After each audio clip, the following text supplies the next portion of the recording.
तोरा कहे के मतलब बा कि एगो कुत्ता हमरा भाई के कुत्ता के मौत मार लेवा।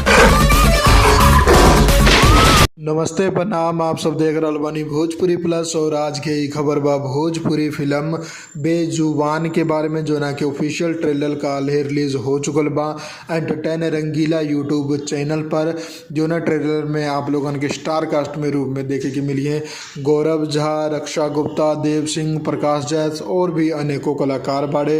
और जौन फिल्म के डायरेक्टर बाड़े राज किशोर प्रसाद बाड़े, प्रोड्यूसर पूर्व मेठिया राम प्रसाद और मोनिका सिंह बाड़ी। बाकी आप लोगन के बता दी कि ट्रेलर कैसन लागल। था ट्रेलर के जौन स्टोरी बा उ बा एगो फिल्म तेरी मेहरबानियाँ से लिहल गईल कहानी। आप लोगन के याद हो कि जैकी श्रॉफ साहब के एगो फिल्म रहे तेरी मेहरबानियाँ, जोना में उनकर मौत हो जाला, उनकर हत्या कर दिया जाला। तो जौन कुत्ता होला, जौन उनकर पालतू जानवर होला, उ ओकर बदला लेवेला, सारा गुंडा सबके ढूंढ ढूंढ के मारेला।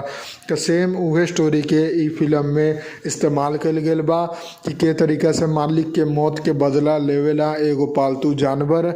सारा कुछ ट्रेलर में ठीक लागल, बस ट्रेलर काफ़ी ज़्यादा लंबा बना दिया गया बा। ये शिकायत भोजपुरी के हर ट्रेलर से होखेला और एकरो से बा। काहे से कि ट्रेलर इतना ज़्यादा लंबा बनावला से का होला कि ज़्यादा तौर पर जो स्टोरी होला वो पता चल जाला। और ई ट्रेलर में भी उहे चीज़ बा, सारा चीज़ आप लोगन के ई ट्रेलर में ही समझ आ जाए कि फिल्म कैसे शुरू हुई, कैसे ओकर स्टोरी आगे बढ़ी और कैसे ई फिल्म के दी एंडिंग हुई। सारा चीज़ आप लोगन के ट्रेलर देख के ही समझ आ जाए। बाकी आप लोगन के अगर ट्रेलर देखे के बाद जाके एंटरटेन रंगीला यूट्यूब चैनल पर देख सकतानी। और हमारी वीडियो के लाइक करें, ज़्यादा से ज़्यादा शेयर करके चैनल के सब्सक्राइब कर दें। हम मिलम आप लोगन के एगो नया वीडियो में नया खबर के साथ।